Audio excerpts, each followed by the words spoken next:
Salutations et bienvenue à tous nos amis d'Amazing Discovery autour du monde. J'aimerais vous remercier de vous être connectés aujourd'hui. Notre message sur la santé, je crois qu'il sera d'importance vitale et d'intérêt pour chacun d'entre nous parce que, en tant que médecin, je vois que chaque être humain qui est sur cette planète a un problème ou est intéressé par sa santé. Dans le monde d'aujourd'hui, nous voulons avoir de l'assurance pour savoir comment être en bonne santé. Il y a des principes prouvés de la Bible. Parfois, lorsque nous pensons à Dieu, nous pensons qu'il n'est qu'intéressé par notre bien-être spirituel. Mais Dieu est tout aussi intéressé par chaque partie de notre personne, que ce soit physique, mental ou spirituel. En réalité, j'aimerais lire un texte qui vient de 1 Thessaloniciens, chapitre 5 et verset 23, qui nous dit l'importance de notre santé pour Dieu. Il est dit que le Dieu de paix vous sanctifie, et le mot qui est utilisé, c'est tout entier. Tout notre corps, Dieu veut le sanctifier.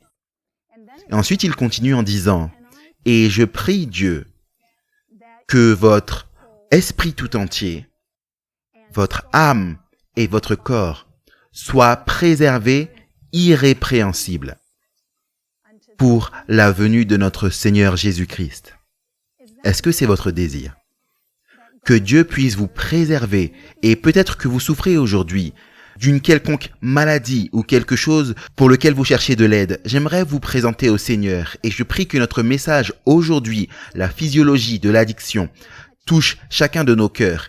Et avant de commencer dans cette présentation, prenons un moment pour demander au Seigneur de bénir notre présentation. Notre Père Céleste, merci pour l'assurance que tu nous donnes, que tu te soucies de chaque partie de nous. Lorsque nous sommes blessés, tu es blessé, et que ton intérêt dans notre santé physique, mentale et spirituelle est très élevé, et tu aimerais nous préserver irrépréhensibles. Sois avec nous aujourd'hui et permets que le message que tu as pour nous aujourd'hui touche chacun des cœurs et nous aide à trouver un chemin clair vers le ciel. Au nom de Jésus, j'ai prié. Amen. Donc notre présentation aujourd'hui, c'est la première partie d'une série que nous allons avoir et nous allons regarder la physiologie de l'addiction. J'aimerais également y mettre un sous-titre parce que ce que nous allons regarder lorsque nous parlons d'addiction, c'est le roi de l'esprit. Qui est le dirigeant de votre esprit et qui prend les décisions dans votre esprit? Parfois, on fait des choses, on ne sait même pas pourquoi on les fait. Et c'est ce que nous allons regarder aujourd'hui, juste en surface aujourd'hui, mais je pense que ça va aider chacun d'entre nous. Examinons ce qu'est l'addiction. Donc ici, nous avons un graphique d'une tête qui est pleine d'addiction. Et l'addiction est très large. Vous avez déjà entendu, tout le monde doit avoir un vice. Mais c'est une philosophie et je pense que c'est une excuse que nous mentionnons parce que tout le monde a des choses avec lesquelles il lutte. Et ainsi nous voulons nous justifier que nous avons des difficultés dans nos vies.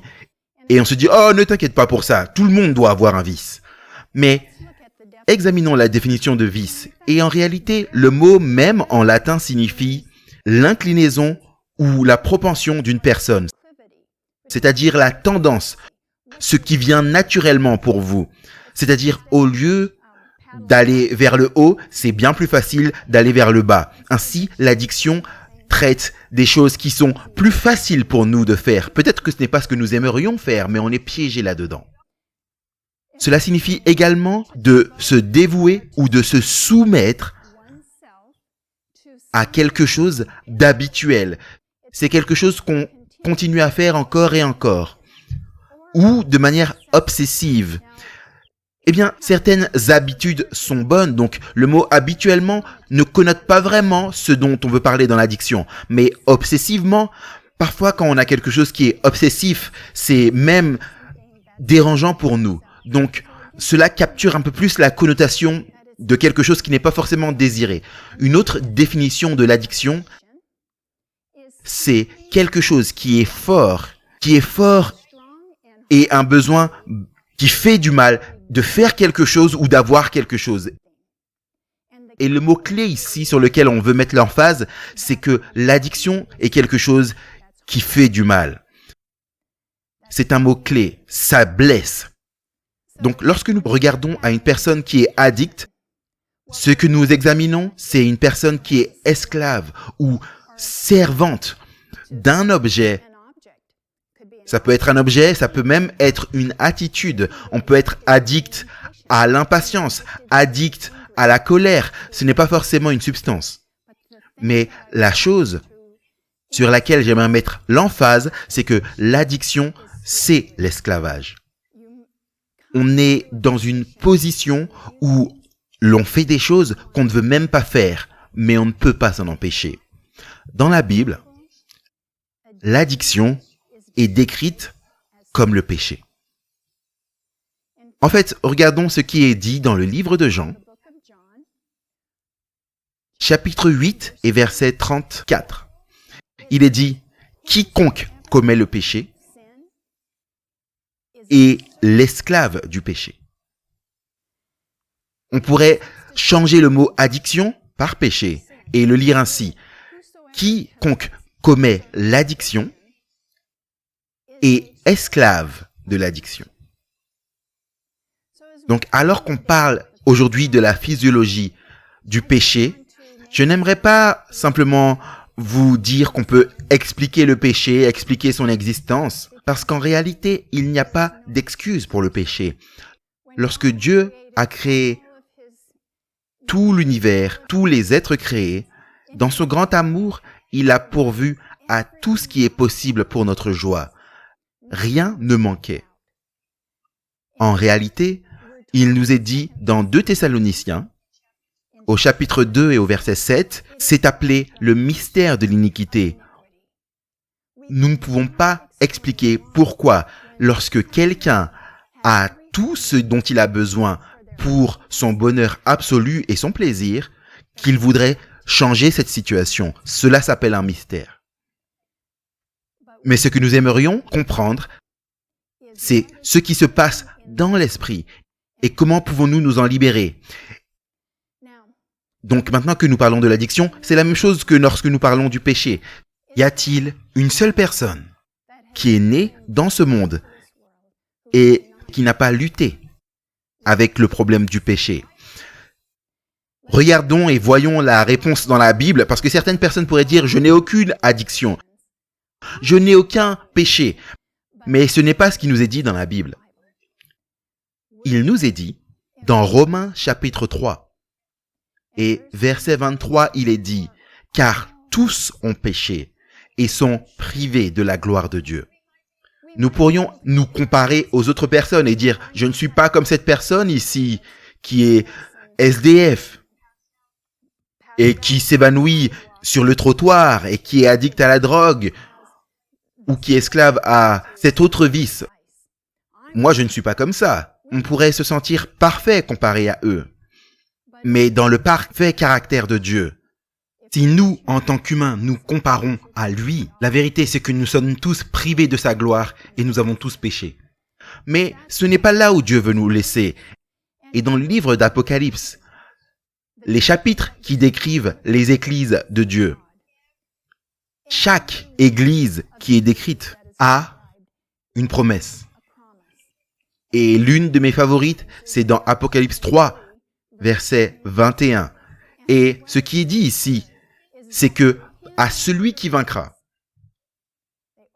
ils ont vaincu cette addiction, ils ont vaincu cet esclavage au péché. La promesse est celle-ci de la part de Dieu, qu'il nous donnera de s'asseoir avec Jésus sur son trône, tout comme, voici ce qui est dit, tout comme moi, j'ai vaincu et me suis assis avec mon Père sur son trône. Maintenant, ça ne pourrait pas faire sens pour vous, mais alors que nous avançons et regardons à notre présentation aujourd'hui, je pense que nous pourrons revenir à ce verset après avoir fini. Et vous allez comprendre cette promesse que Dieu nous donne. Donc, la promesse est connectée au trône. Donc, pour comprendre ce qu'est cette promesse, parlons du trône. Laissez-moi vous poser la question. Qui s'assoit sur un trône? Eh bien, un roi s'assoit sur un trône. C'est une image du roi George V. Il a vécu dans les années 1800-1900, donc c'est un roi assez récent. Donc lorsque nous pensons à un roi, nous voulons comprendre l'importance et la signification d'un roi. Nous voulons poser la question, qu'est-ce qui définit un roi? Pourquoi un roi est-il différent que ses sujets? Eh bien, premièrement, le roi est l'autorité. Il est le maître. Il a l'autorité, il a le contrôle. Il est la figure ultime.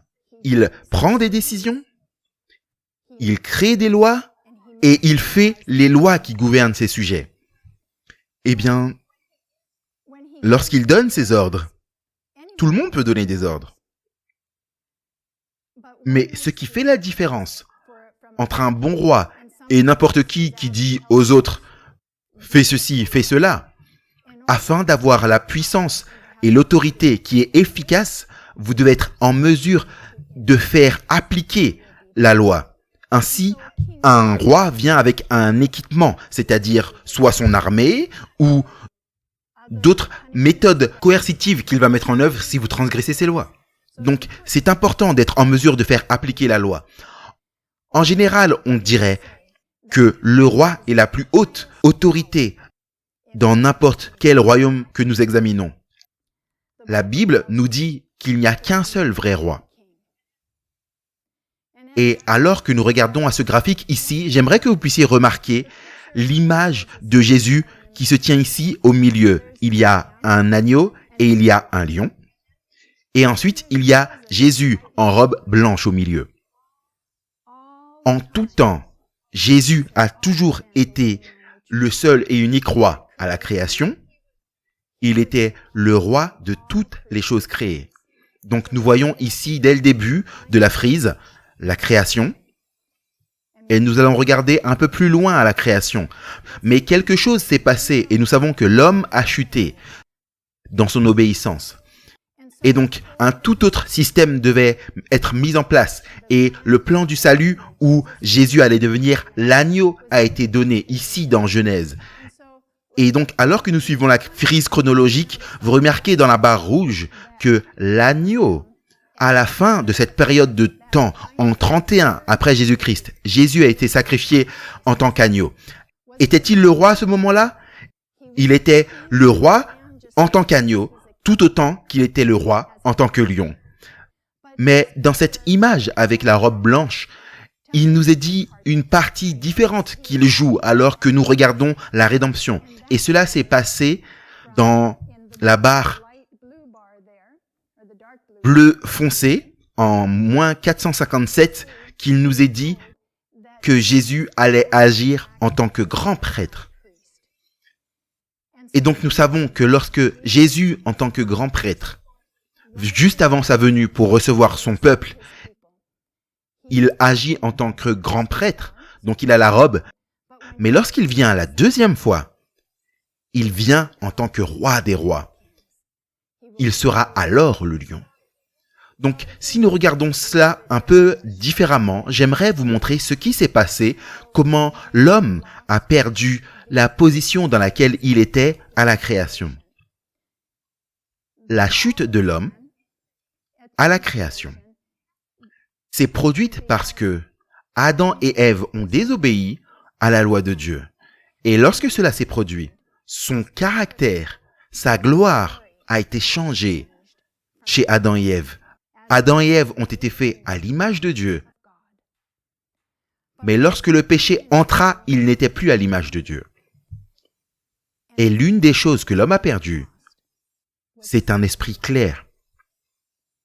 L'esprit est devenu brisé. Et au lieu d'un amour suprême pour Dieu, l'attachement de l'homme a été envers Satan.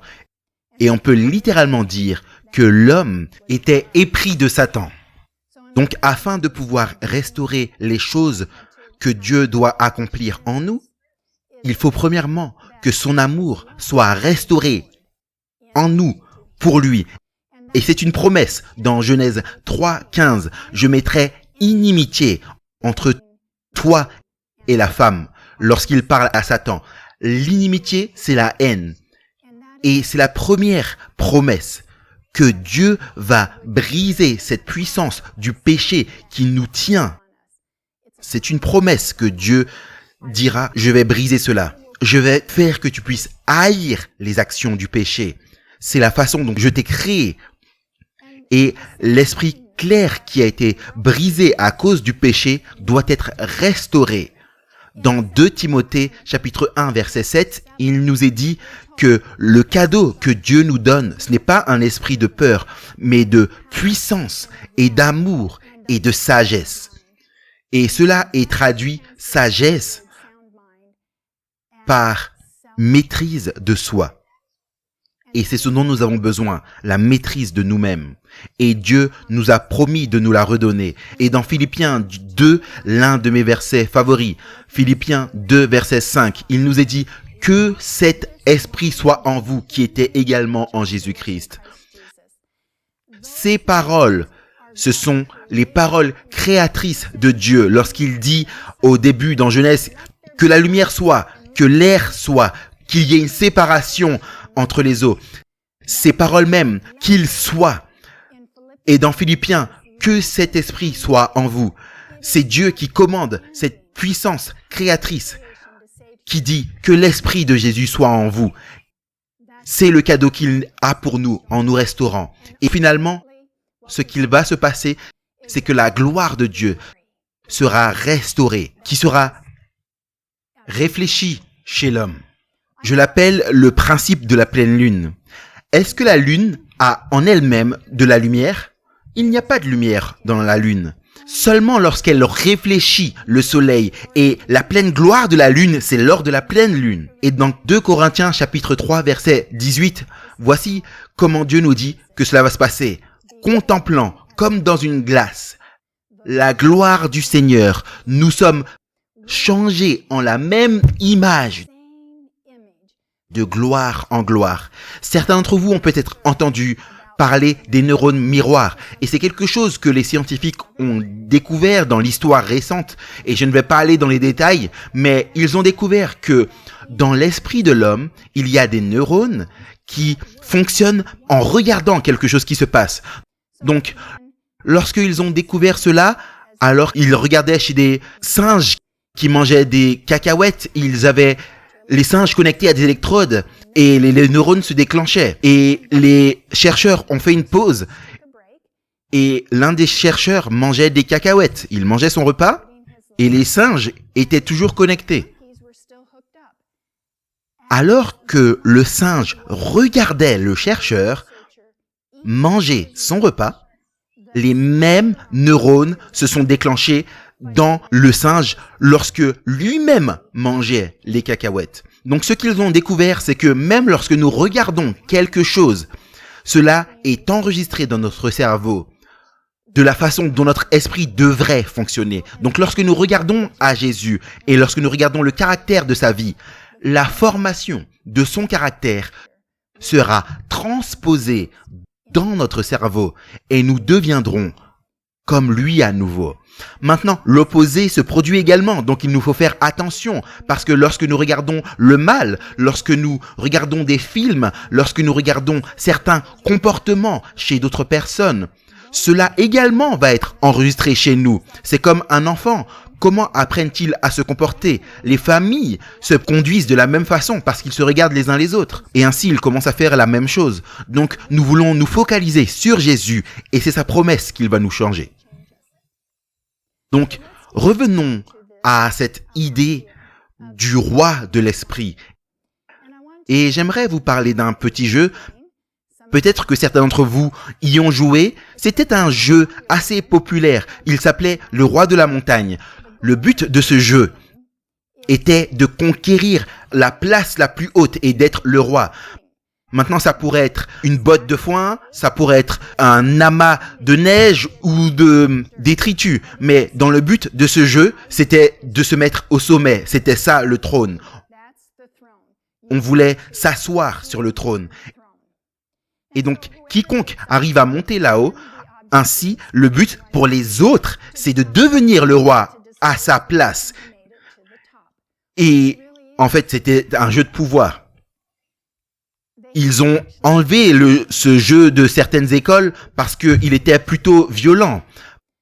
Parce que comment faire pour qu'un roi qui est assis au sommet d'une montagne, comment est-il renversé? L'une des manières les plus puissantes, c'est par la force brute. Ainsi, si vous êtes plus forte que la personne qui est tout en haut, vous pouvez la renverser, lui donner des coups de pied ou la tirer. Ça peut être plutôt violent. Mais y a-t-il un quelconque autre moyen de renverser un roi hors de la force brute? Si vous y pensez, comment est-ce qu'une nation en renverse une autre? Souvent, nous disons, eh bien, celui qui a la plus grande armée, l'armée la plus forte. Mais ce n'est pas nécessairement de la force brute ou des muscles, mais c'est dans la stratégie. Ainsi, il y a beaucoup de moyens pour qu'un roi puisse renverser ou un royaume puisse renverser un autre royaume. C'est par la bonne stratégie. La Bible nous dit qu'il y a un temps où l'homme voulait avoir un roi différent que ceux qu'ils avaient. L'histoire se trouve dans le livre de Samuel. 1 Samuel chapitre 8. Ce qui se passait, c'est que aussi longtemps qu'Israël était une nation, il n'avait pas de roi, comme toutes les autres nations. Ce qu'ils avaient, c'était des juges, et ils étaient sous Dieu, comme l'autorité suprême. Ainsi, ils allaient vers les juges, et lui prenait des décisions, et il y avait une consultation avec Dieu, et voilà comment le système se passait. Mais alors que les Israélites ont commencé à regarder autour d'eux aux autres nations, ils ont vu cet homme, le roi, et toute la gloire qui y était attachée. Et ils se sont dit, vous savez quoi? On veut également être comme les autres nations. On veut avoir un homme comme roi. Et il nous est dit dans cette histoire que Samuel était très affecté. En fait, lorsqu'il a été vers le Seigneur, il a crié au Seigneur. Et Dieu a dit à Samuel, Samuel, il ne se rebelle pas contre toi. C'est moi qui le rejette. Ne le prends pas personnellement. Tu vas les laisser faire ce qu'ils veulent faire. Donne-leur un roi, donne-leur un homme. Mais avant que tu fasses cela, j'aimerais que tu les avertisses et que tu leur dises ce que cela signifie d'avoir un homme qui règne sur un autre homme. Dis-leur qu'ils vont devenir des esclaves. Tout ce qu'ils possèdent appartiendra au roi. Leurs enfants appartiendront au roi. Ils appartiendront au roi. En résumé, ils seront des esclaves. Et c'est ce qui s'est passé. Regardons à ce graphique qui représente la hiérarchie de l'autorité de Dieu. Dieu a toujours été le roi. C'est qui est Dieu? Il est la puissance supérieure, il est la plus haute puissance. Et au-dessus de toute la création, au-dessus de l'homme, qui est la puissance inférieure. Et ici, sur cette terre, lorsqu'il nous a créés au jardin, il a dit dans Genèse, chapitre 1, verset 28, il a dit « À l'homme, remplissez la terre, soumettez-la et l'assujettissez ». Ça ne voulait pas dire être un tyran ou un dictateur. C'était être un berger qui se soucie, qui en prend soin, qui la garde ordonnée. Donc voilà la domination. Dieu a toujours été la puissance la plus élevée au-dessus de ces êtres qui étaient les puissances inférieures. Donc lorsque les Israélites voulaient avoir un homme comme roi, regardons ce qui s'est passé. Ce qu'ils ont dit, c'était qu'un homme qui est une puissance inférieure, donnons-lui la puissance supérieure sur nous. Est-ce que c'était un bon plan? Est-ce que ça allait marcher? Qu'est-ce qui n'allait pas? Même si vous aviez un très bon homme avec un bon cœur, est-ce que ce serait bon de lui donner ce pouvoir sur d'autres êtres humains? Laissez-moi vous parler d'une étude qui a été menée récemment en Suisse. Ils ont mené cette recherche pour voir ce qui allait se produire sur le cerveau humain lorsque du pouvoir est donné à une personne. Ils ont inventé un jeu qu'ils ont appelé le jeu du dictateur. Et ce qu'ils ont dit, c'est « Ok, vous pouvez choisir n'importe quel salaire pour ces gens qui sont en dessous de vous. Vous pouvez soit leur donner plus d'argent et avoir moins pour vous. Il y a un montant fixe. Mais si vous leur donnez plus d'argent, alors vous allez en avoir moins pour vous-même. » Ce qu'ils ont trouvé, c'est que ceux qui étaient des malhonnêtes dès le début n'ont fait qu'usurper le pouvoir. Et ils ont donné aux gens en dessous d'eux très peu d'argent et en ont gardé bien plus pour eux. Mais la chose intéressante qui s'est passée, c'est que les gens qui étaient de bon cœur et généreux et humbles, du côté humble, c'est qu'alors qu'ils ont reçu le pouvoir de pouvoir en prendre plus pour eux ou en donner plus pour les autres, ils ont changé et sont devenus comme les gens corrompus et en ont pris plus pour eux-mêmes.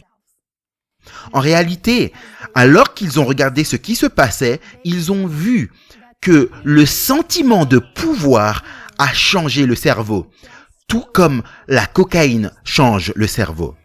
Un petit goût du pouvoir, ça rend addict. Et ils ont trouvé que lorsque on donne le pouvoir aux êtres humains, c'est la nature corrompue qui ressort. Ils deviennent plus arrogants et ils deviennent plus impatients. Tout comme avec la cocaïne, il y a une réaction dans le cerveau qui libère de la dopamine et qui leur donne le sentiment d'euphorie, un sentiment de bien-être et un sentiment d'en vouloir encore plus de cette substance. Donc ils veulent plus et plus de pouvoir. J'ai vu que c'était très intéressant.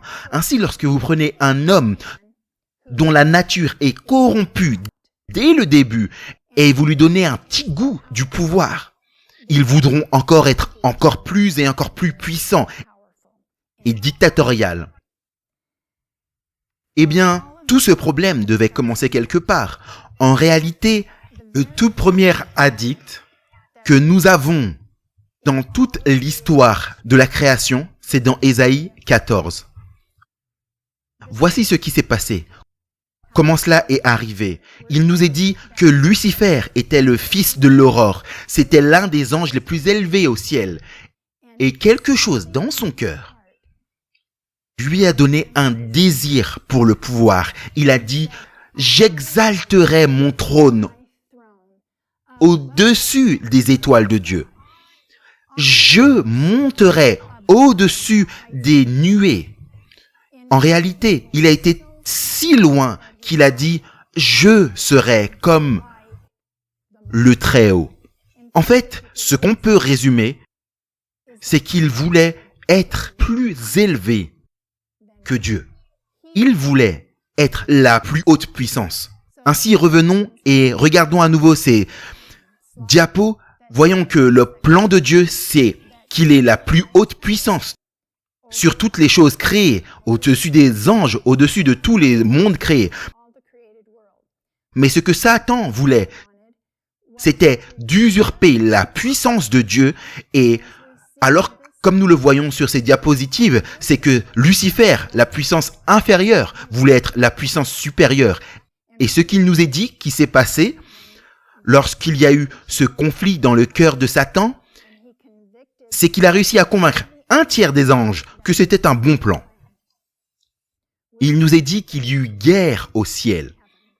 Dans Apocalypse 12, il nous est donné quelques détails et il est dit que Satan a été expulsé du ciel et qu'il est arrivé sur cette terre et voulait faire la guerre avec un certain groupe de personnes. Et il nous est dit que c'est avec le reste de la postérité de Dieu, sa progéniture, l'Église, qui garde les commandements de Dieu et ont le témoignage de Jésus.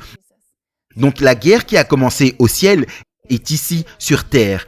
Et si nous arrêtons ici et y réfléchissons, la guerre au ciel a commencé sur qui a le pouvoir.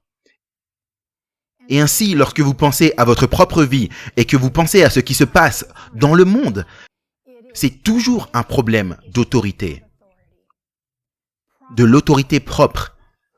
Qui doit se soumettre à qui? Et c'est le plan de Satan de faire que tout ce monde puisse suivre son chemin et renverser l'autorité de Dieu. Donc, quelle est la montagne que Satan doit conquérir? Ce qu'il cherche, c'est notre esprit. Parce que c'est notre centre de contrôle.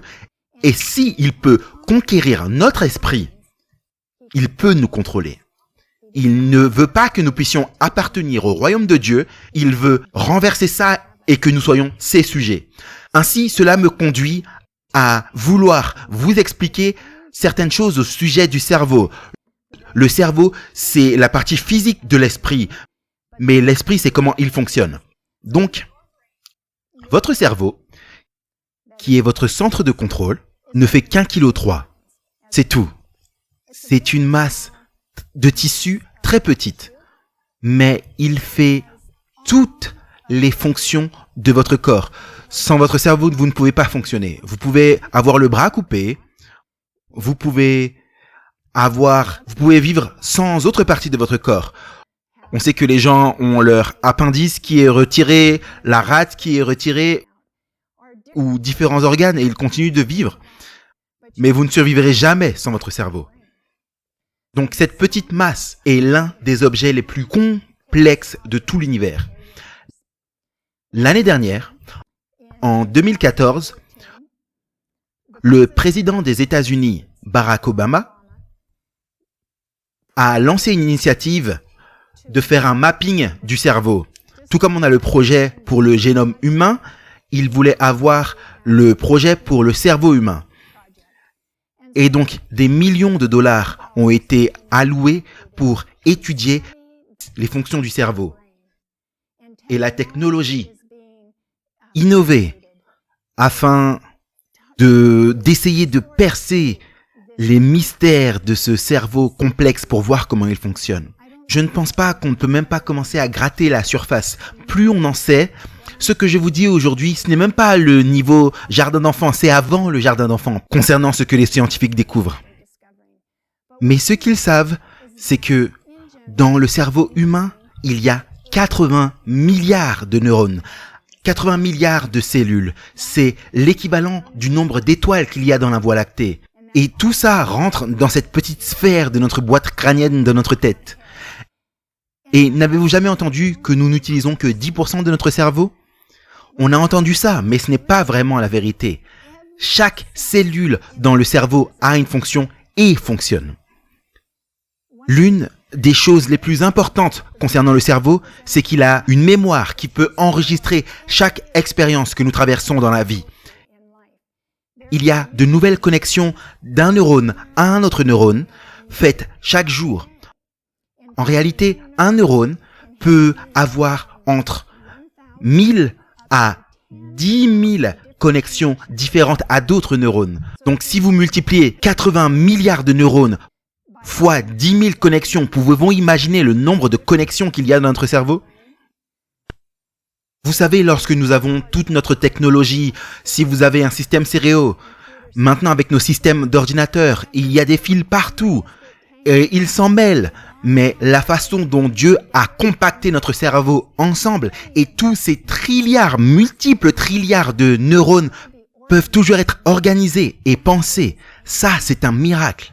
Rien ne peut égaler notre cerveau.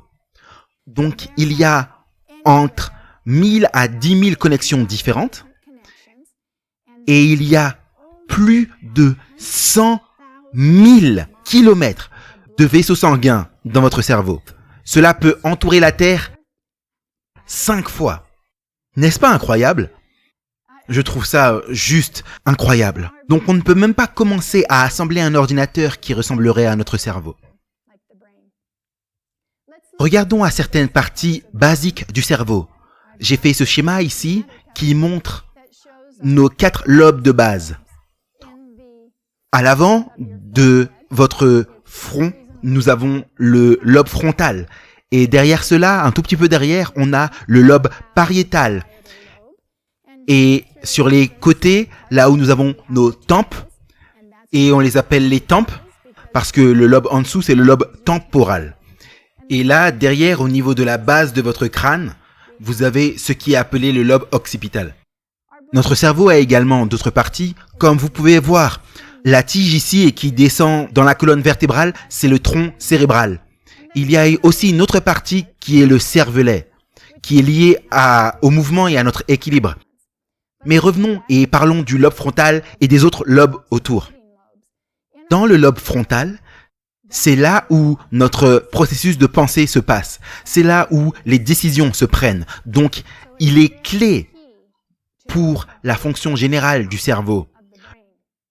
Le lobe pariétal, occipital et temporaux, tous ces derniers reçoivent des messages par les oreilles, les yeux, la langue, tous vos sens, vos 5 sens. Vous avez des nerfs intégratifs qui traversent ces nerfs et vont dans les différentes parties du cerveau. Toute votre perception, votre reconnaissance des visages sont dans ces différents lobes. Et comme j'ai mentionné le cervelet il y a un instant, c'est pour le mouvement et l'équilibre. Et le tronc cérébral, c'est le chemin vers le reste du corps qui apporte les messages au reste du corps. Maintenant, j'aimerais aller un peu plus en profondeur. J'ai dit que vos sens apportent des messages au lobe pariétal, occipital et temporal. Ensuite, ils passent par le système limbique. Le système limbique est représenté ici. Vous devriez, si vous souhaitez le voir, couper au milieu du cerveau. Et alors, vous pourrez le voir profondément au centre du cerveau. Le système limbique a des fonctions critiques pour nous. La première que j'aimerais mentionner, c'est qu'il y a de multiples structures cérébrales. Et je ne vais pas mettre l'emphase sur ces structures incroyables avec le système limbique. Vous avez l'amygdale, vous avez l'hippocampe, vous avez le thalamus et l'hypothalamus. Mais ils sont impliqués dans les émotions. C'est la grosse partie du système limbique. Vos sentiments sont centrés ici dans le système limbique. C'est également notre centre de motivation. C'est ce qui vous donne envie de vous lever et d'aller travailler le matin. S'il y a quelque chose qui se passe dans votre système limbique et que vous n'avez plus d'envie, il y a un déséquilibre qui se produit, qui a endormi le système limbique. Il est également responsable de tous nos désirs biologiques, et particulièrement une partie qui s'appelle l'hypothalamus. Nous allons rentrer en détail un peu plus tard. Mais en général, ce que j'aimerais que vous puissiez voir, c'est que vos sentiments, vos désirs biologiques et votre processus de mémoire se trouvent ici dans l'hypothalamus. Les souvenirs qui sont gravés dans le système limbique sont plus profondément gravés s'ils sont connectés à une activité physique. Donc, si vous avez quelque chose qui se passe et qui a un haut impact émotionnel, cela va être enregistré plus profondément dans votre cerveau que quelque chose qui s'est simplement passé et auquel vous n'avez pas prêté une grande attention. Maintenant, il y a quelque chose qui est très associé avec le système limbique, qui n'en fait pas nécessairement partie, mais qui marche de manière associative. C'est le noyau accumbens. Les scientifiques l'ont regardé et ils ont nommé le noyau accumbens le centre de plaisir. Nous allons y rentrer un peu plus tard en détail. Mais finissons ce que nous sommes en train de voir concernant la représentation générale du cerveau. Et comme je l'ai dit, il y a plus de 80 milliards de neurones et chacun de ces neurones ressemble à ceci. C'est une cellule unique. Donc si nous avons notre système limbique, notre lobe frontal et que nous prenions une petite cellule nerveuse, elle a un corps et au bout du corps, il y a comme des petites accroches qui sont des dendrites. Et ensuite, vous avez un long câble, comme un câble électrique, qui est appelé l'axone. Et il a lui-même des petites accroches à son bout qui se connectent à des milliers d'autres neurones. Mais juste là où un neurone se connecte à un autre neurone, ils ne se touchent pas. Il y a une fente, ça s'appelle la fente synaptique. Et les petits boutons à la fin, comme vous pouvez voir sur cette image, les petits boutons en bleu, c'est la fente synaptique. Mais on les appelle également les boutons, parce que le scientifique français qui les a découverts pour la première fois, alors qu'il les regardait, au microscope, il a dit « Oh, cela ressemble à des boutons ». Mais en français, il aurait dit « Oh, ça ressemble à des boutons ». Et c'est resté. Depuis, on les appelle les boutons. Ce que j'aimerais vous montrer, c'est que au niveau de cette fente, la fente synaptique, où il n'y a pas de connexion, donc il y a un espace. Comment est-ce qu'une cellule communique avec une autre? Et la façon dont ça se passe, c'est par les neurotransmetteurs. Ce sont des produits chimiques qui relaient les messages d'un neurone à un autre neurone. Et ils ne font que passer comme ça. Il y a plus de 100 neurotransmetteurs différents que les scientifiques ont découvert aujourd'hui. J'ai une liste de quelques-uns ici. On a l'acétylcholine, le GABA, la sérotonine.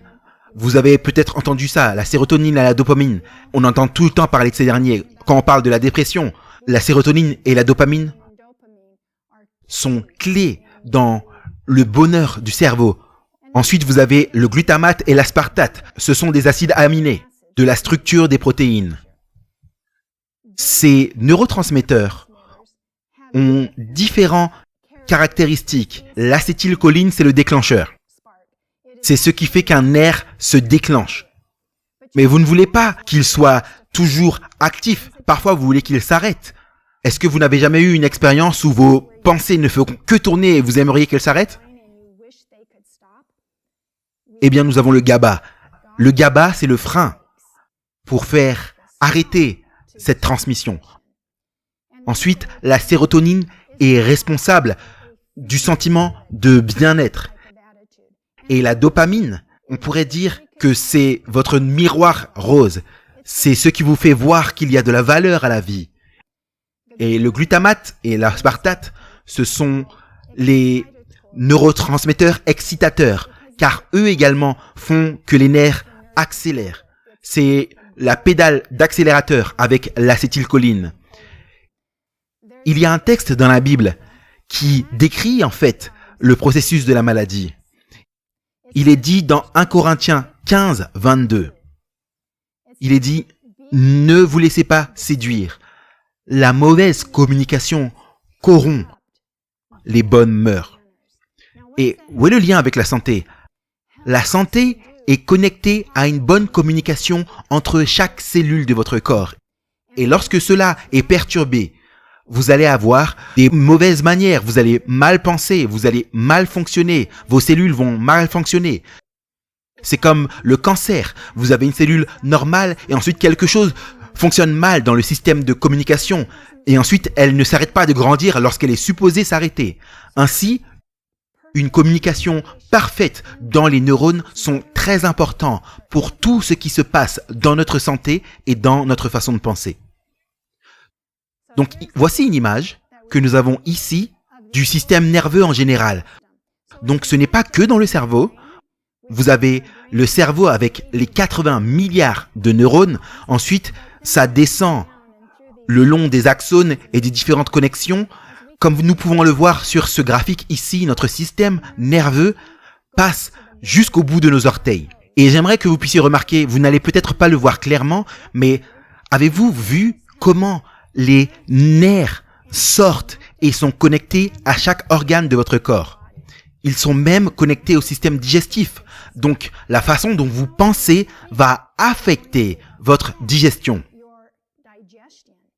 En fait, n'avez-vous jamais mangé lorsque vous êtes stressé, vous recevez une vraiment mauvaise nouvelle et vous mangez et vous avez le sentiment que votre estomac se tord et que la nourriture ne se digère pas?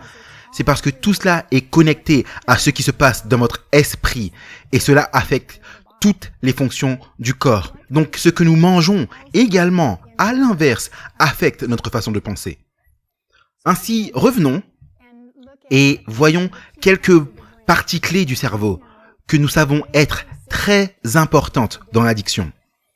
Premièrement, alors que nous regardons au lobe frontal, nous avons mentionné quelques-unes de ces fonctions qui sont penser et prendre des décisions. Mais c'est également le siège du jugement. C'est là où vous avez votre force de raisonnement, l'intellect. En fait, lorsque vous allez à l'école et que vous apprenez 1 plus 1 égale 2, ce sont des faits qui sont enregistrés dans le lobe frontal. Et tout votre jugement moral est ici, dans votre lobe frontal. Donc, j'aimerais dire que alors que nous regardons à l'intellect, aux faits, on peut également dire que les lois qui gouvernent notre être sont ici dans le lobe frontal.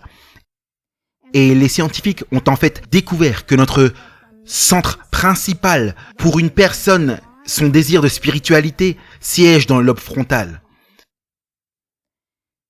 Un autre rôle important et clé du lobe frontal, c'est la volonté. Nous avons tous entendu parler de la force de la volonté. Le pouvoir de la volonté est ce qui est généré. C'est une énergie qui vient de la volonté. La volonté, en gros, on pourrait dire, c'est la force dirigeante. Parce que c'est ce qui décide si vous allez aller à droite ou si vous allez aller à gauche. Regardons un petit peu plus une partie du système limbique. Nous voulons regarder à l'hypothalamus. Alors que nous considérons l'hypothalamus, j'aimerais que nous puissions réaliser que cette partie importante du cerveau ne fait que la taille d'une amande. Et alors que nous avons réalisé que le cerveau pèse 1,3 kg, l'hypothalamus, lui, ne fait que 4 grammes. Ce n'est que 4 millièmes de kilo. C'est très très petit.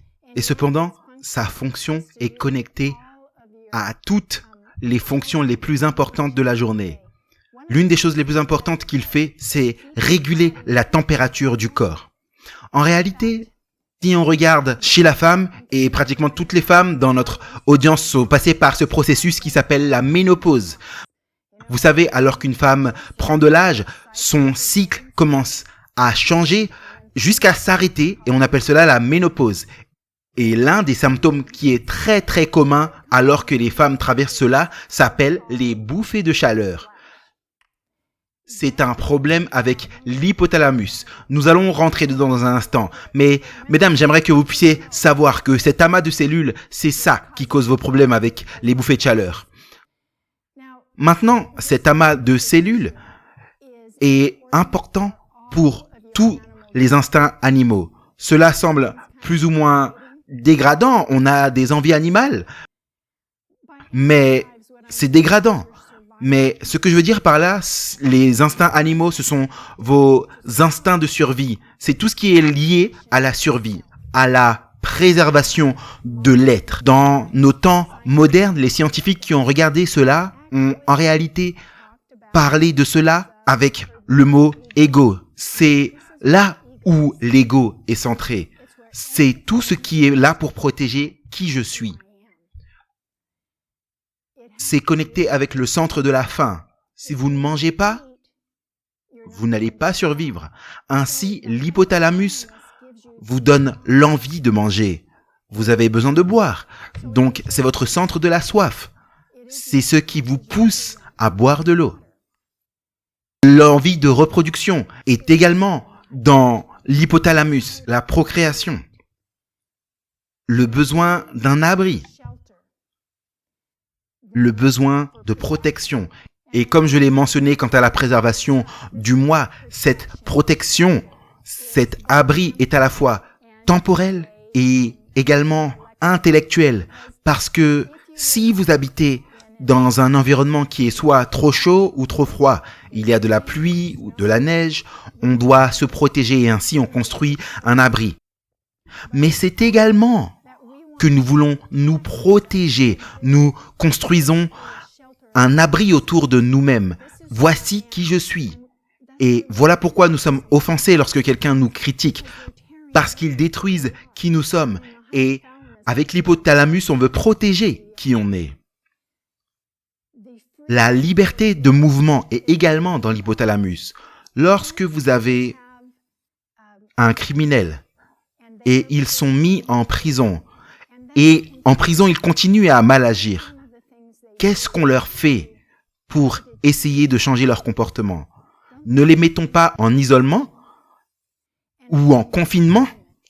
Cela affecte l'hypothalamus lorsque vous ne pouvez pas librement vous déplacer, lorsque vous êtes piégé. C'est un problème qui est avec l'hypothalamus, le fait d'être en mesure de bouger librement. Un autre point que j'aimerais mentionner, le fait que vous ayez un désir d'éviter la souffrance. Cela ne fait pas partie de notre système humain. De sortir et de dire « Allez, qu'est-ce que je peux faire aujourd'hui pour me faire mal ?» Ce que nous voulons tous faire, c'est « Qu'est-ce que je peux faire aujourd'hui pour me débarrasser de la douleur émotionnelle, de la douleur mentale et également de la souffrance physique ?» Qu'est-ce que ce serait si vous n'aviez pas cela? Seriez-vous jamais en mesure d'apprendre comment éviter les choses qui peuvent vous blesser? En réalité, lorsqu'un enfant, disons que vous avez un poêle à bois à la maison, et vous avez un petit enfant qui apprend à marcher et à ramper, et vous leur dites « Ne touche pas le poêle, ne touche pas le poêle à bois, c'est chaud », ils ne peuvent pas vraiment comprendre ce que vous leur dites. Cependant, lorsqu'ils touchent ce poêle à bois une fois et se brûlent, il y a un retrait immédiat. Nous apprenons l'obéissance par la douleur. Voilà en partie pourquoi les Écritures disent « Il a appris l'obéissance par la souffrance ». Nous allons rentrer là-dedans dans une autre présentation après celle-ci. Mais alors que nous pensons à l'évitement de la douleur, j'aimerais mentionner que même Jésus, lorsqu'il est venu sur cette terre, il a combattu contre cet hypothalamus. Parce que tout ce qu'il y avait en lui ne voulait pas aller à la crucifixion. C'était si puissant en lui qu'il a posé ses mains au sol pour essayer de s'empêcher de s'enfoncer dans cette oppression dans laquelle il se trouvait. Et il a crié à son Père, « Tu peux tout faire. Si possible, éloigne cela. » C'était la nature humaine de Jésus qui dit « Je ne veux pas de cette douleur. Je ne peux pas gérer cette douleur. » Donc même le Fils parfait de Dieu a eu cette réaction pour éviter la douleur. Maintenant, nous voulons avancer. Et souvenez-vous, j'ai mentionné le noyau accumbens. Il ne fait pas partie du système limbique, mais il y est très lié. Il a été découvert dans les années 1950. Il y avait 2 scientifiques qui avaient cette hypothèse. Alors qu'ils ont trouvé ce petit amas de cellules, ils se sont dit « Je me demande ce qui se passerait si nous donnons un sentiment négatif à cet amas. » Ainsi, ils ont connecté des électrodes au noyau accumbens chez les rats. Ils les ont mis dans des cages et comme vous pouvez le voir ici, il y a une petite pédale. Et cette pédale était connectée à un courant électrique. Et chaque fois que les rats passaient et touchaient la pédale, un choc électrique la traversait et choquait les rats. Donc ces 2 scientifiques se sont dit, ce qu'ils devraient faire, c'est s'éloigner. Parce que souvenez-vous qu'une partie de l'hypothalamus, c'est que nous voulons éviter la douleur. Donc ils pensaient que c'était cela qui allait arriver. Cependant, c'est tout le contraire qui s'est passé. Ce qu'ils ont vu, c'est que dans les 2 premières minutes qui a pris aux rats pour explorer et toucher cette pédale, ils y ont été. Et ensuite, 1 minute ou 2 plus tard, ils ont été ailleurs. Mais après quelques chocs de cette pédale, ces rats, ils sont retournés 700 fois en 1 heure. En réalité, ils se sont épuisés eux-mêmes. Ils ne mangeaient plus, ils ne buvaient plus. Parce que recevoir cette stimulation de l'électricité dans le noyau accumbens était la plus grande de leur motivation et de leur désir. Et donc c'était le commencement des scientifiques qui commençaient à voir quel était le cycle de l'addiction. Et c'est là où le noyau accumbens avec d'autres entités, Il n'y a pas que celle-là, mais c'est une entité clé que lorsqu'elle est stimulée, il y a une libération de dopamine qui envahit le cerveau. Et vous vous souvenez, j'ai dit que la dopamine était un neurotransmetteur.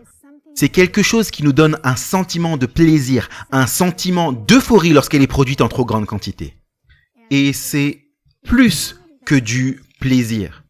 Ce que les scientifiques ont trouvé avec la dopamine, c'est que elle perpétue le cycle addictif. La dopamine, en réalité, crée le désir. C'est que dans votre esprit, connecté avec la mémoire de cette stimulation, se trouve le plaisir, mais également cette envie. Je veux cela à nouveau. Je veux y revenir. Donc, c'est de là qu'il est appelé le centre du plaisir. Et j'aimerais que vous puissiez penser à ce mot-clé, le désir. Ainsi, faisons un résumé. Souvenez-vous, alors que nous avons commencé la présentation concernant l'autorité que Dieu a dans son royaume, la puissance supérieure sur la puissance inférieure. Voyez-vous qu'il y a un parallèle dans cet ordre d'autorité que même dans la façon dont Dieu a créé cela, dans nos centres de contrôle, dans notre esprit, nous avons le lobe frontal qui est le pouvoir supérieur du cerveau et notre système limbique qui est le pouvoir inférieur. Et ce que je trouve intéressant, c'est que ce n'est pas uniquement quelque chose dont nous parlons spirituellement, parce que je l'ai lu dans des livres spirituels qu'il y a des puissances supérieures et des puissances inférieures, mais en réalité, les scientifiques ont appelé le lobe frontal la puissance supérieure du cerveau. Et le système limbique est considéré comme étant la puissance inférieure, les passions basses. Donc regardons à cette diapo qui résume tout cela. Dans la puissance supérieure de notre lobe frontal, nous avons notre jugement, notre raison, notre intellect, notre spiritualité, notre moralité et notre volonté. Dans le lobe frontal, nous avons notre système légal, toutes les lois qui gouvernent notre être. Maintenant, dans les pouvoirs inférieurs du système limbique, j'aimerais résumer cela avec vous. C'est notre centre des émotions, des affections. C'est notre centre du plaisir, de faim, de soif, de reproduction, de protection, de désir, de liberté des mouvements, pour le mouvement, et notre évitement de la douleur. Résumons tout cela et disons que le système limbique, c'est là où se trouvent nos désirs. Et avec ces désirs, à partir du système limbique, c'est là où nous avons des grandes quantités de dopamine qui continuent de nous pousser vers certains désirs. Est-ce que cela fait sens? Donc nous avons la puissance supérieure sur la puissance inférieure. Le lobe frontal est celui qui a nos lois. Donc, alors que nous regardons à cette image, j'aimerais vous poser cette question. Si votre esprit est votre centre de contrôle et Satan veut capturer votre salle de contrôle, il va y avoir une partie spécifique qu'il va essayer d'attaquer. Qu'est-ce que ce serait? Quelle est votre salle du trône qui a besoin d'être conquise? Parce que tous ceux qui veulent conquérir un royaume, ils vont attaquer le royaume, ils vont chercher à la tête. Donc vous pouvez dire que votre salle du trône, c'est votre lobe frontal. Votre lobe frontal, pourquoi? Parce que c'est là où se trouve le jugement, la raison, la spiritualité. C'est là où vous prenez les décisions et là où commence la volonté, la fonction de la volonté. Donc, nous avons maintenant déterminé que votre lobe frontal est la salle du trône. Mais qui est assis sur le trône? Qui est le roi de votre lobe frontal? Et alors que nous regardons à nouveau ce par quoi nous sommes passés, les fonctions du lobe frontal, le roi, c'est quelqu'un, si vous vous souvenez, j'ai mis la définition ici, revoyons-la à nouveau, la définition du roi, c'est quelqu'un qui gouverne, il a l'autorité, la puissance, il prend les décisions, il fait appliquer ses décisions, ils sont la puissance supérieure. Donc, alors que nous regardons aux fonctions du lobe frontal, qui est le roi? Dans cette liste, ça doit être la volonté. Donc on peut dire que nous avons roi volonté qui est assis sur le trône. Et ça, c'est celui qu'on devra attaquer. Donc roi volonté a quelques fonctions de base. La volonté, c'est le centre de décision, le début de toutes nos actions. Ce qu'il nous faut comprendre, c'est la puissance de la volonté, la bonne action de la volonté. Parce que si vous n'avez pas une volonté qui prend les bonnes décisions, alors vous allez être malmené. C'est la volonté qui est l'un des plus grands facteurs dans le développement du caractère. Parce que le développement du caractère vient de chaque choix que vous faites. Et cela commence dans la volonté. Mais simplement parce que nous avons l'information, simplement parce que nous savons ce qui est juste, nous n'avons pas forcément la force pour le faire. Ce qui est important, c'est que nous ayons la force pour faire ce que nous savons être juste. Et cela vient de la volonté. C'est la volonté qui est la force gouvernante, qui envoie en réalité une force électrique à tout le reste du corps pour obéir à ses commandements. Donc, direz-vous que savoir comment fortifier votre volonté dans la bonne direction est la clé pour tout dans votre vie, pour vous assurer qu'elle n'est pas affaiblie d'aucune manière? Ok. Donc nous avons roi volonté. Est-il la seule partie du cerveau qui va jouer un rôle dans le fait de prendre des décisions? Pensez à un gouvernement mondain. Chaque gouverneur a des conseillers. Ainsi, nous pouvons penser à toutes les choses qui sont autour de la volonté, de la manière dont notre cerveau fonctionne, comme les conseillers qui vont influencer ce que fait la volonté. Donc, pensez à des choses dans vos vies.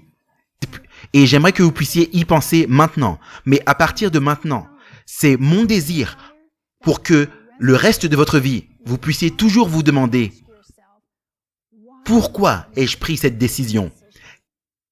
Qu'est-ce qui m'a influencé de penser de cette façon-là ou d'avoir ce comportement-là? J'aimerais que nous puissions faire une liste ensemble.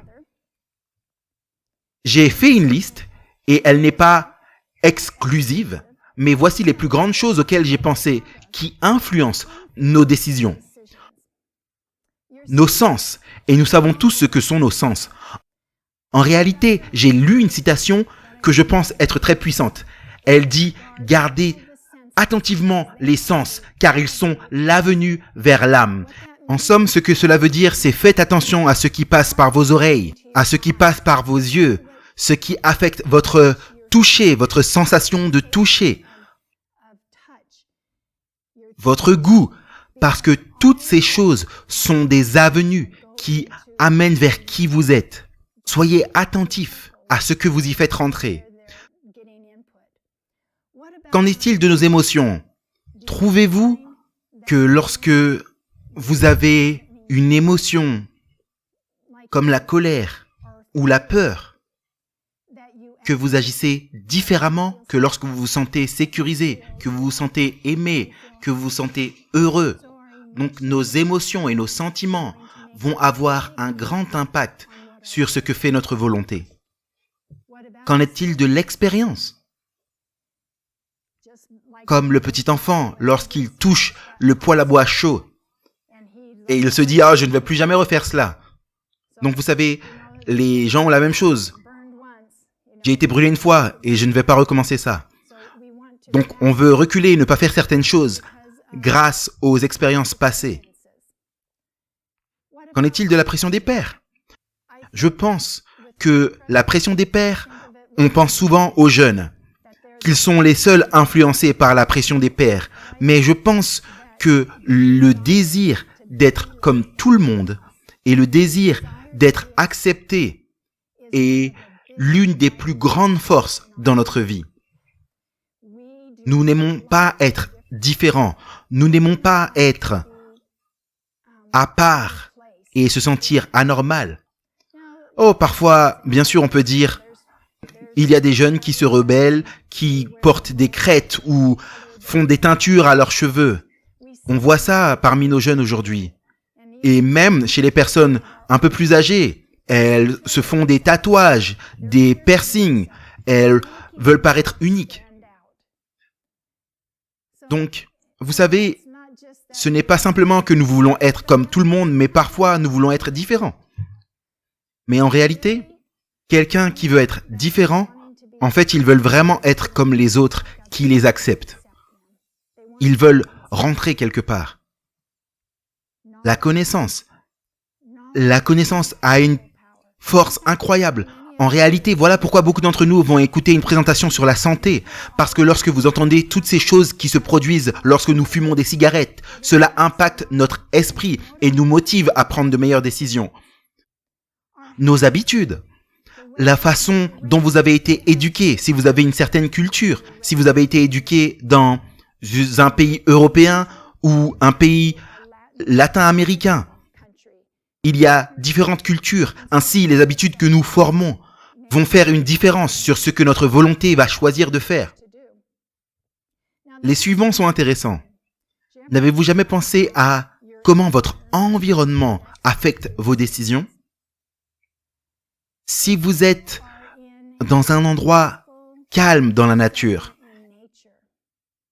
et c'est silencieux, et vous entendez un aigle qui passe, et une rivière qui coule, et c'est la température parfaite, vous pouvez entendre les oiseaux, est-ce que vos pensées seront différentes que si vous étiez au milieu d'une ville peuplée et que vous regardez à des panneaux publicitaires et à des gens qui klaxonnent et plein de choses différentes qui se passent, ou vous marchez dans un centre commercial et vous regardez aux différents modèles, aux différentes pubs, aux gens qui passent. Chaque environnement dans lequel nous nous trouvons va former différentes pensées et différents choix de comportement dans notre cerveau. Donc il nous faut faire attention à notre environnement.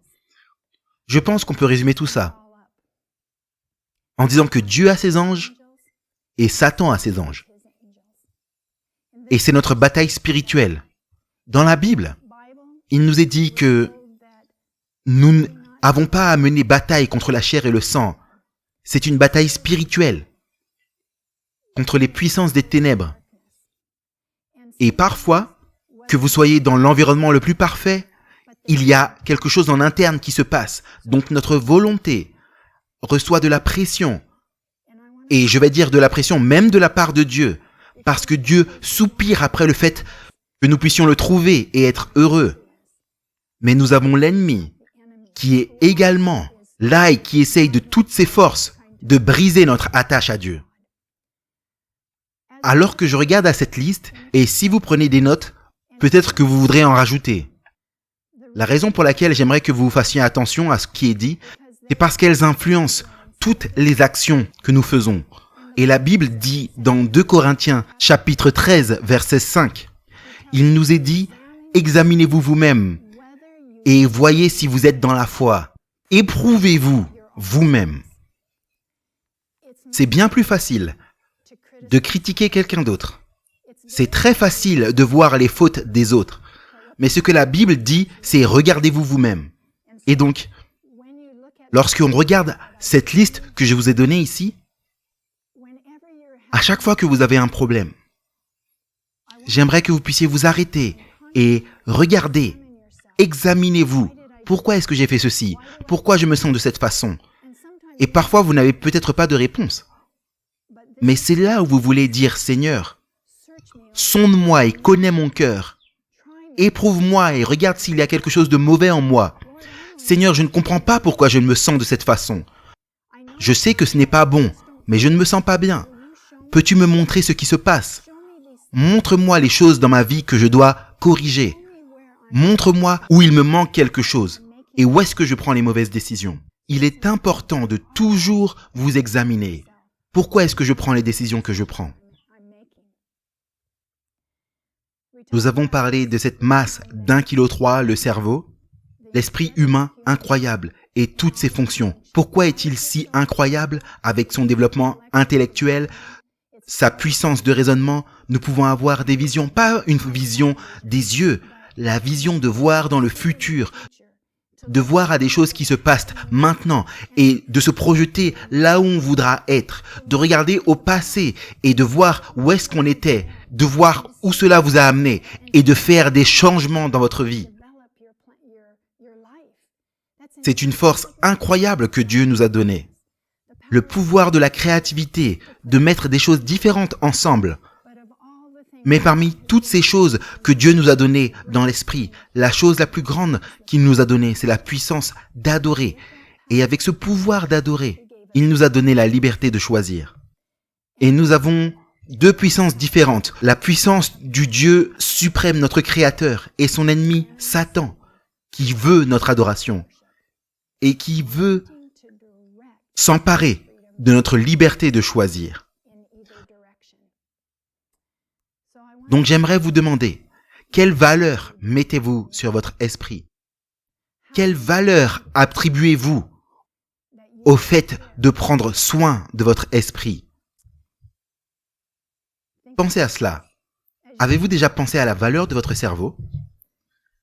Certaines personnes ne sont pas intéressées par ce qu'ils conduisent. Vous voulez quelque chose qui vous amène d'un point A à un point B avec une bonne consommation d'essence. Depuis quelques années, je regarde les voitures les plus chères dans tout l'univers. Et j'ai toujours trouvé la Bugatti Veyron. Parce que j'ai lu que c'était la voiture la plus chère du monde. Et l'année dernière, elle coûtait 2,7 millions de dollars. Eh bien, je regardais quelle était la voiture la plus chère cette année. Et en fait, je ne sais pas comment je l'ai raté, mais la Lamborghini est la plus chère cette année. Elle a 750 chevaux.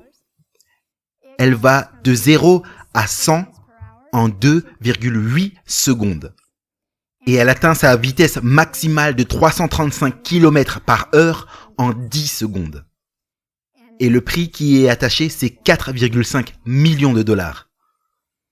Donc alors que je regardais ça, je me disais, waouh, si j'avais 4,5 millions de dollars à dépenser sur cette voiture, je pense que je l'aurais achetée pour qu'elle puisse m'emmener d'ici jusqu'au ciel.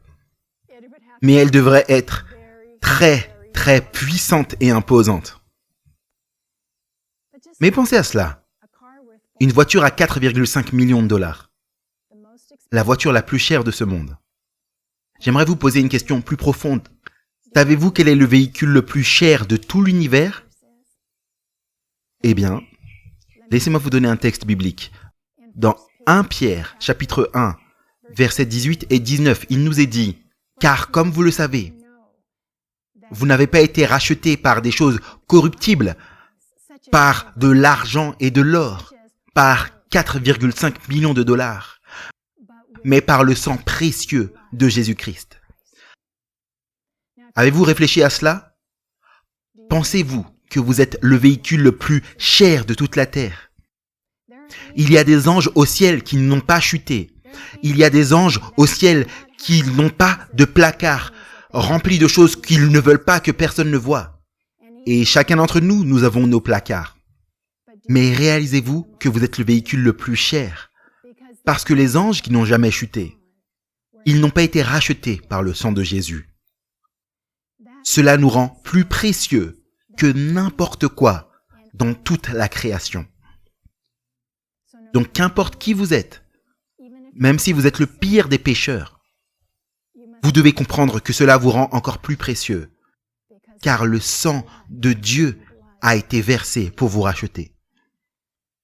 Mais revenons et regardons à cette voiture chère. Toutes les voitures, même si elles ne sont pas si chères, ont un manuel d'utilisation. Maintenant, je n'ai jamais eu de voiture chère, mais même dans ma voiture, j'ai eu des Toyota, maintenant j'ai une Prius. C'est très différent. Mais moi, je veux toujours regarder le manuel d'utilisation. Parce que je veux que ma voiture dure. Je ne veux pas à chaque fois acheter une nouvelle voiture. Et donc, je veux être contente de ma voiture. Je veux en prendre soin. Je veux changer l'huile. Je veux m'assurer que mes pneus sont OK, qu'il y a assez de fluide, parce que plus je prends soin de ma voiture, plus elle va me durer et plus elle va rouler facilement. Donc, nos véhicules que nous conduisons, nous en prenons soin. Qu'en est-il de ce véhicule, nos corps? Vous savez, alors que je regarde les gens, en tant que médecin, j'ai toujours à faire face à la santé des gens. Et ce qui se passe, c'est que j'ai remarqué que les gens prennent bien plus soin de leur corps que de leur propre santé. Mais il nous a été donné un manuel d'utilisation. Et Dieu nous a donné des principes prouvés dans la Bible de comment prendre soin de ce corps qu'il nous a donné. Donc, comme je l'ai mentionné au début, Dieu se soucie de notre santé. Dans 1 Corinthiens 3,16, il est dit « Ne savez-vous pas que vous êtes le temple de Dieu et que l'Esprit de Dieu habite en vous ?» Nous sommes le temple de Dieu. N'est-ce pas important? Il veut demeurer dans ce foyer. Et ensuite, il y a cet avertissement solennel. Il y a des choses puissantes dans la Bible, des paroles très encourageantes. Mais cette dernière partie du verset 16 devrait nous faire trembler, car Dieu nous dit, si un homme souille le temple de Dieu, ce temple, lui sera détruit, car le temple de Dieu est saint, et vous êtes ce temple.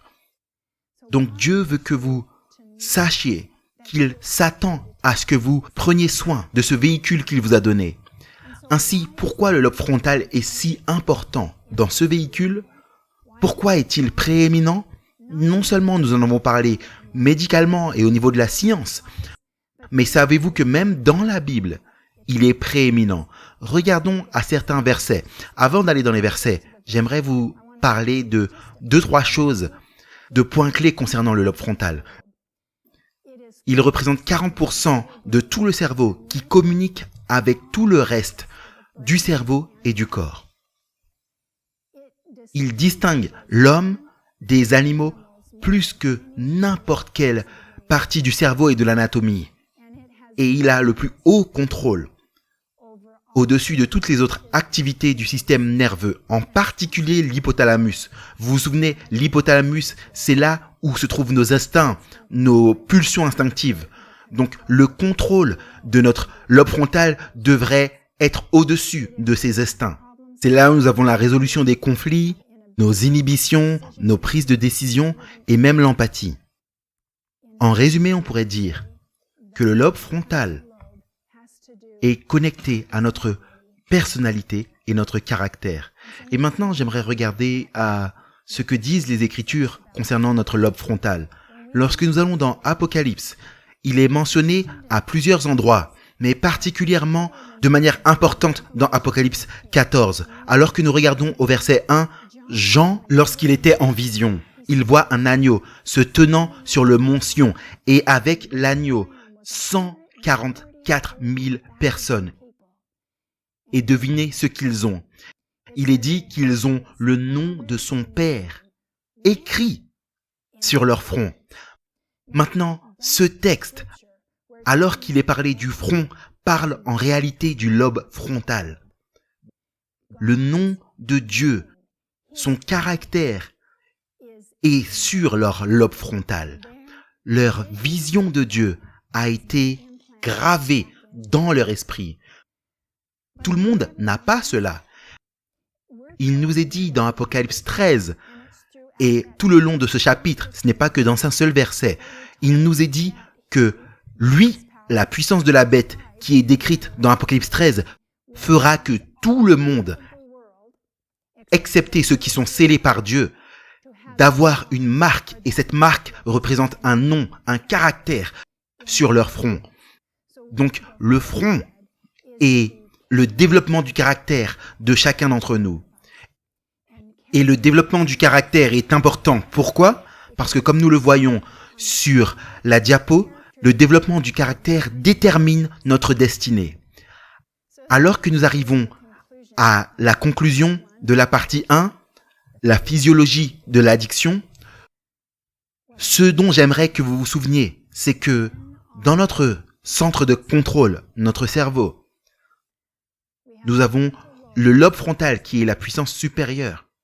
Et dans notre lobe frontal, nous avons notre volonté qui est la force gouvernante. C'est comme le gouvernail sur un bateau qui gouverne ce bateau massif. Et dans notre lobe frontal, c'est là où nous prenons des décisions pour l'éternité. Et donc l'importance et la prééminence de ce lobe frontal ne peut pas être sous-estimée. Nous voulons prendre soin à nos cerveaux et à nos lobes frontaux et apprendre à prendre de bonnes décisions. Dans la partie 2, nous allons continuer avec cette idée et aller un peu plus en profondeur. Merci de nous avoir rejoints aujourd'hui.